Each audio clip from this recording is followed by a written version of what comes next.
प्रिय विद्यार्थियों, आज हम पढ़ेंगे इलेक्ट्रॉनिक कॉन्फ़िगरेशन। पिछले वीडियो में मैं आप लोगों को बताया था कि एटम के अंदर ऑर्बिट होते हैं, ऑर्बिट के अंदर सब ऑर्बिट होते हैं और सब ऑर्बिट के अंदर ऑर्बिटल्स होते हैं। और पिछली क्लास में मैंने आप लोगों को ये भी बताया था कि आगे आने वाले वीडियो में मैं आप लोगों को इलेक्ट्रॉनिक कॉन्फ़िगरेशन कैसे लिखते हैं इसके बारे में सिखाऊंगा। तो पेश है आज का वीडियो जिसमें मैं आपको पढ़ाऊंगा इलेक्ट्रॉनिक कॉन्फ़िगरेशन। लेकिन उसके पहले मेरा आप लोगों से एक रिक्वेस्ट है कि अगर मेरा वीडियो आप लोगों को अच्छा लग रहा है और मेरी पढ़ाई समझ में आ रही है, मैं जो पढ़ा रहा हूँ वो आपके लिए बेनिफिशियल हो रहा है, कंसेप्ट क्लियर हो रहा है, तो प्लीज़ मेरे वीडियो को लाइक कर दीजिए, सब्सक्राइब कर दीजिए और शेयर कर दीजिए। हो सके तो बेल आइकन भी ज़रूर दबा दीजिए। तो प्रिय विद्यार्थियों, आज मैं आप लोगों को पढ़ाने जा रहा हूँ इलेक्ट्रॉनिक कॉन्फ़िगरेशन, कि किसी एलिमेंट का इलेक्ट्रॉनिक कॉन्फ़िगरेशन कैसे लिखते हैं। तो आज का टॉपिक है इलेक्ट्रॉनिक कॉन्फ़िगरेशन। इससे पहले कि मैं आप लोगों को समझाऊं, आप लोग इस चार्ट को अच्छे से उतार लीजिए। बोर्ड पे जितनी भी बातें लिखी हैं इसको अपने कॉपी में उतार लीजिए, ताकि जब मैं इसको मिटा दूं आप लोगों को समझ में आए। कॉपी पे लिखा हुआ होना चाहिए।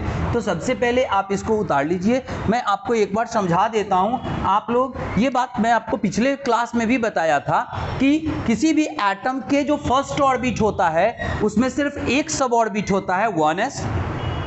सेकेंड ऑर्बिट में दो सब ऑर्बिट होते हैं 2s 2p। Similarly third orbit में 3s 3p 3d।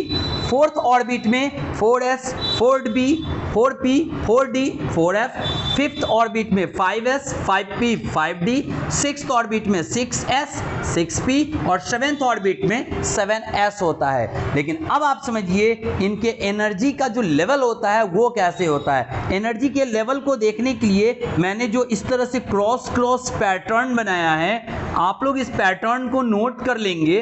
और यही होता है इनके एनर्जी का इंक्रीजिंग ऑर्डर। कहने का मतलब सबसे कम एनर्जी होता है 1s का, उससे ज्यादा एनर्जी होता है 2s का, then 2p 3s 3p 4s 3d 4p 5s। इस पैटर्न से एनर्जी का लेवल बढ़ता जाता है और इस लेवल को मैंने यहां पर लिख रखा है इंक्रीजिंग ऑर्डर में। यानी सबसे कम एनर्जी 1s का होता है, इससे अधिक एनर्जी 2s का होता है, उससे अधिक एनर्जी 2p का, then 3s 3p 4s 3d 4p 5s। इस तरह से एनर्जी के इंक्रीजिंग ऑर्डर में मैंने इसको सजा लिया है। आपको ये पैटर्न याद होना चाहिए कि किसका एनर्जी कम होता है और किसका एनर्जी ज्यादा होता है। तो आप लोग इस पैटर्न को जरूर याद कर लीजिएगा कि एनर्जी लेवल का पैटर्न क्या होता है। अब इलेक्ट्रॉनिक कॉन्फ़िगरेशन क्या होता है ये समझिए। द फीलिंग ऑफ इलेक्ट्रॉन, अच्छे से समझ लीजिए, the feeling of electrons in the orbital of an atom from lower energy level to higher energy level is called their electronic configuration। यानी किसी भी परमाणु के कक्षकों में कम ऊर्जा वाले कक्षक से अधिक ऊर्जा वाले कक्षक की ओर इलेक्ट्रॉन के व्यवस्था को हम उसका इलेक्ट्रॉनिक विन्यास यानी इलेक्ट्रॉनिक कॉन्फ़िगरेशन कहते हैं। तो ये तो बात हुआ डिफिनीशन का कि इलेक्ट्रॉनिक कॉन्फ़िगरेशन का डिफिनीशन क्या है। आप लोग, मैं डिफिनीशन बोल रहा हूं, आप लोग जरूर नोट कर लीजिएगा। एक बार फिर से बता रहा हूं, आप लोग अच्छे से सुनिए और नोट कर लीजिए।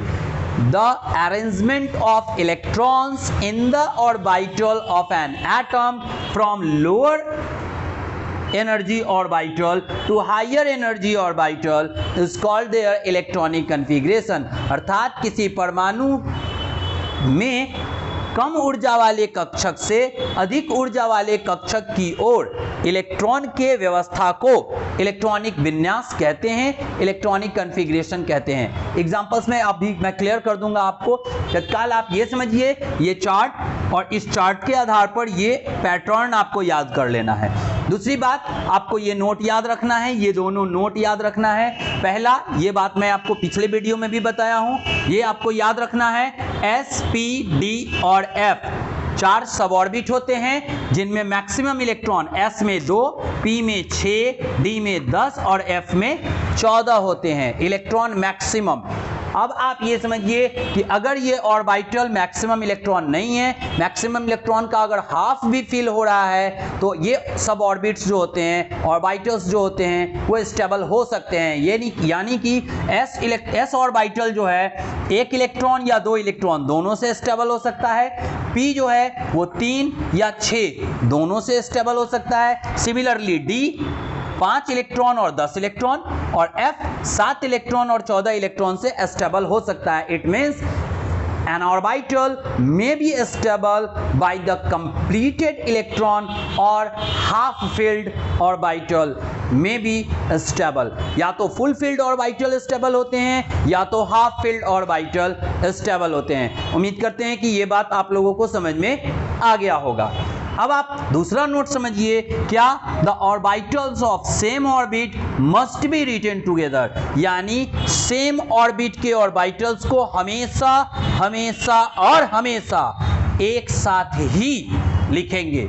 आप कहेंगे कि सर यहाँ तो 3s 3p के बाद पहले 4s आ गया और तब 3d लिखे हैं, तो आप समझिए ये एनर्जी का लेवल है, ये एनर्जी का इंक्रीजिंग ऑर्डर है, इस तरह से हम लोग लिखेंगे नहीं। तो लिखेंगे कैसे, आप लोग ये समझिए कि इलेक्ट्रॉनिक कॉन्फ़िगरेशन में हम लोग ऑर्बिटल्स का अरेंजमेंट किस तरह से करते हैं और इलेक्ट्रॉन्स को इसमें किस तरह से भरते हैं। आप लोग इस बात को अच्छे से समझ लीजिए। सबसे पहले हम लोग 1s, then 2s, 2p, 3s, 3p, 3d, 4s, 4p, 4d, 4f, 5s,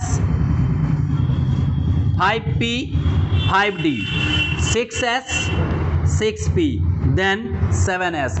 जब भी 1 वाले को लिखेंगे एक साथ लिखेंगे, 2 वाले ऑर्बिट को एक साथ, 3 वाले को एक साथ, 4 वाले को एक साथ, 5 वाले ऑर्बिट को एक साथ, 6 वाले को एक साथ और 7 वाले को एक साथ। यानी the orbital of same orbit must be written together. Same orbit के जितने भी ऑर्बिटल हैं उनको हमेशा एक साथ ही लिखा जाएगा। एस वाले को 1 वाले को एक साथ, 2 वाले को एक साथ, 3 को एक साथ, 4 को एक साथ, 5 को एक साथ, 6 को एक साथ और 7 को भी एक साथ ही लिखेंगे। तो लेकिन इलेक्ट्रॉन भरने का जो क्रम है वो ये होगा, सबसे पहले इलेक्ट्रॉन जाएगा 1s में सबसे पहले, फिर जाएगा 2s में यानी सेकंड नंबर में, फिर जाएगा 2p में यानी थर्ड नंबर में, फिर उसके बाद 3s fourth number, then fifth number. अब 3p के बाद हम भरेंगे 3d में, यानी 3p के बाद 3d का जगह छोड़ देंगे, पहले भरेंगे 4s में, छठे नंबर में इलेक्ट्रॉन जाएगा 4s में। देन जब 4s कंप्लीट हो जाएगा देन आएगा 7वें नंबर में हम आएंगे 3d में। 3d के बाद बारी है 4p का, यानी 8वें नंबर में 4p। 4p के बाद बारी है 5s का, यानी 4p के बाद 4d और 4f होता है, इसका जगह हम लोग छोड़ देंगे और पहले भरेंगे 5s में यानी 9th नंबर। 5f के बाद बारी है 4d, यहां जो हम जगह छोड़े थे यहां 10वां नंबर में हम लोग भरेंगे 4d में। 4d भरने के बाद 5p, 4f का जगह छोड़े रहेंगे, पहले भरेंगे 5p 11वें नंबर में, और जब 5p में हम लोग भर देंगे तो बारी है 6s का, यानी 5d का जगह हम लोग छोड़ देंगे, पहले भरेंगे 6s में यानी 12वें नंबर में। जब 6x भर जाएगा तो बारी आएगा 4f, जब हम लोग जगह छोड़े हुए थे, यानी अब बारी आया 4f का, यानी 13वें नंबर में 4f, 14वें नंबर में 5d, 15वें नंबर में 6p और 16वें नंबर में 7s। यानी लिखने का क्रम ये है लेकिन भरने का क्रम ये है। इसको अच्छे से समझ लिए, यही आपको याद रखना है। अगर आप ये याद नहीं रखते हैं, ये भी याद रखते हैं तो इलेक्ट्रॉनिक कॉन्फ़िगरेशन लिख सकते हैं, बहुत आसानी से लिख सकते हैं। आपको याद रखना है 1s एक साथ रहेगा, 2s 2p एक साथ लिखना है, 3s 3p 3d एक साथ लिखना है, 4s 4p 4d 4f एक साथ लिखना है। लेकिन भरने का क्रम पहला, दूसरा, तीसरा, चौथा, पांचवा, इसका जगह छोड़कर छठे के बाद फिर जो जगह छोड़े उसमें 7वां, फिर 8वां, फिर इन दोनों का जगह छोड़ के पहले 9वां नंबर में भरेंगे 5s में, फिर 10वां, फिर 11वां, 12वां, 13वां, 13वां, देन 14, 15 और 16, ये भरने का क्रम है। हो सकता है कि कह रहे होंगे कि सर समझ में नहीं आ रहा है, तो आप इसको याद कर लीजिए, ये, वो और ये, और एग्जाम्पल्स पे आपको समझ में आएगा। मैं आपको एग्जाम्पल्स बता रहा हूं, आप देखिए बहुत आसान है इलेक्ट्रॉनिक कॉन्फ़िगरेशन लिखना। अगर आपको समझाएंगे बहुत आसानी से समझ जाइएगा। इलेक्ट्रॉनिक कॉन्फ़िगरेशन से आसान कोई भी चीज नहीं होता है, बहुत आसान होता है इलेक्ट्रॉनिक कॉन्फ़िगरेशन लिखना। लेट अस कंसीडर, हम लोग बात करते हैं सोडियम, एटॉमिक नंबर होता है 11। उम्मीद करते हैं सारे एलिमेंट का एटॉमिक नंबर आपको याद होगा, और अगर याद नहीं होगा मैं अलग वीडियो में आपको एटॉमिक नंबर पढ़ा दूंगा कि कौन से एलिमेंट का एटॉमिक नंबर कितना होता है। आपके बुक्स में होगा, आप याद कर सकते हैं। सोडियम का एटॉमिक नंबर होता है 11। बात करते हैं इलेक्ट्रॉन भरने की। सबसे पहले बारी आता है 1s का, 1s का, और s में मैक्सिमम हम रख सकते हैं कितना, 2 इलेक्ट्रॉन, 2 भर देते हैं। देन बारी आया 2s का, ये भी s ऑर्बिटल है, और s ऑर्बिटल में मैक्सिमम जा सकता है 2 इलेक्ट्रॉन।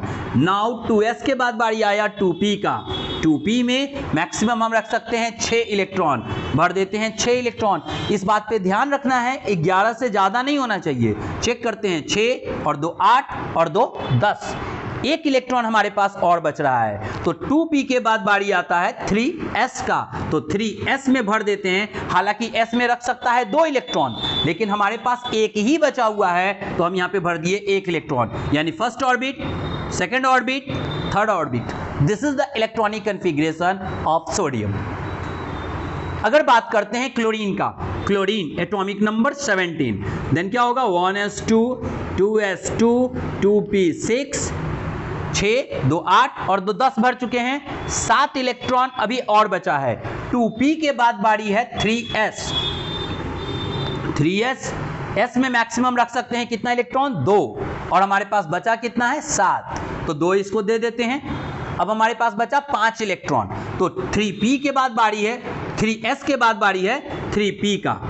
p में मैक्सिमम रख सकते हैं 6, लेकिन हमारे पास बचा कितना, मात्र 5 इलेक्ट्रॉन, तो इसको दे देंगे 5, यानी first orbit, second orbit, third orbit. ये तरीका है इलेक्ट्रॉनिक कॉन्फ़िगरेशन लिखने का।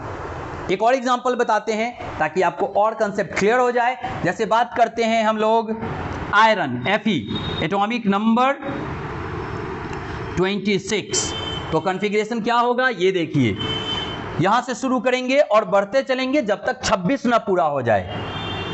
1s2, 2s2, 2p6, 3s2, 3p6, देखिए कितना पूरा हो गया, 2 6, 2 8, 2 10, 6 16 और 2 18, 18 इलेक्ट्रॉन हम लोग भर चुके हैं। 3p के बाद बारी आता है, 3p के बाद बारी आता है 4s का, लेकिन यहां देखिए ये 3d है, यानी 3p के बाद हम लोग 3d में नहीं भरेंगे, 3d का जगह यहां पर हम लोग छोड़ देंगे और पहले भरेंगे 4s2। देखिए 20 इलेक्ट्रॉन हम लोग भर चुके हैं। अब बारी बचा 6 इलेक्ट्रॉन हमारा बच रहा है, 6 इलेक्ट्रॉन, 26 में से 20 इलेक्ट्रॉन भर चुके, 6 इलेक्ट्रॉन बच रहा है। तो 4s के बाद बारी किसका, 3d का। छठे नंबर के बाद 7वें नंबर पे आएंगे, यानी हम लोग जो यहाँ जगह छोड़े हैं यहाँ भरेंगे 3d6, 10 इलेक्ट्रॉन रख सकता है d, और हमारे पास बचा 6 ही है, तो 3d6 भर दिए। इलेक्ट्रॉनिक कॉन्फ़िगरेशन कंप्लीट हो गया। First orbit, second orbit, third orbit और फोर्थ ऑर्बिट। इस तरह से Fe का इलेक्ट्रॉनिक कॉन्फ़िगरेशन कंप्लीट हो गया। आप किसी का भी इलेक्ट्रॉनिक कॉन्फ़िगरेशन लिख सकते हैं इसके आधार पर। एक स्पेशल नोट में आपको बता रहा हूं, नोट समझिए। जैसे क्रोमियम, इसमें अधिकतर स्टूडेंट्स गलती करते हैं, और क्या गलती करते हैं ये समझिए, और उसको कैसे सुधारेंगे ये समझिए। अगर क्रोमियम का एटॉमिक नंबर होता है 24, और अगर हम इसका लिखते हैं इलेक्ट्रॉनिक कॉन्फ़िगरेशन, ये बहुत इंपॉर्टेंट है, नोट है, अच्छे से समझिएगा। 1s2, 2s2, 2p6, 3s2, 3p6, 3p के बाद किसका बारी, 4s का, 4s2। 3d का जगह हम छोड़ चुके थे, क्योंकि पता है कि 3p के बाद 3d होता है, लेकिन हमको पहले भरना है 4s में, तो 3d का जगह छोड़ दिए, पहले भरे 4s में। कितने इलेक्ट्रॉन को भर दिए हम लोग? 6 2 8 2 10 6 16 और 4 20 इलेक्ट्रॉन हम भर चुके हैं, 4 इलेक्ट्रॉन और बच रहा है, यानी यहां हम लोग भरेंगे 3d4। लेकिन आप लोग समझ लीजिए, अगर हम लोग भरेंगे 3d4, ये आपका इलेक्ट्रॉनिक कॉन्फ़िगरेशन हो जाएगा गलत। अब आप कहेंगे ये कैसे हो गया? ऐसा इसलिए हो गया, ये सर्टेन एग्जांपल्स ऐसे आपको एक्सेप्शंस में मिलेंगे। आप अगर यहां गौर से देखें, first orbit, second orbit, third orbit और ये फोर्थ ऑर्बिट, यहां पर 4s2 है, कंप्लीटेड इलेक्ट्रॉन, यानी ये स्टेबल है।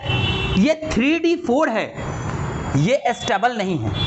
अगर ये एक इलेक्ट्रॉन इसको ट्रांसफर कर दे, अगर ये एक इलेक्ट्रॉन इसको कर दे ट्रांसफर, तो यहां हो जाएगा 3d5 और यहां हो जाएगा 4s1। s 1 इलेक्ट्रॉन से भी स्टेबल होता है और d 5 इलेक्ट्रॉन से भी स्टेबल होता है। यानी अगर बाहर के ऑर्बिट से अंदर के ऑर्बिटल में एक इलेक्ट्रॉन ट्रांसफर करने से दोनों स्टेबल हो जाए, ये बहुत इंपॉर्टेंट बात है, अच्छे से समझिए।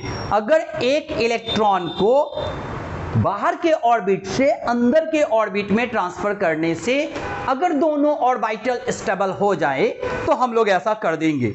और यही कारण है कि एक इलेक्ट्रॉन यहां से यहां पे ट्रांसफर हो जाता है। यानी इसका जो एक्चुअली सही कॉन्फ़िगरेशन है वो हमारा ये है, यानी 1s2 2s2 2p6 3s2 3p6 4s1 and then 3d5, ये है हमारा सही इलेक्ट्रॉनिक कॉन्फ़िगरेशन।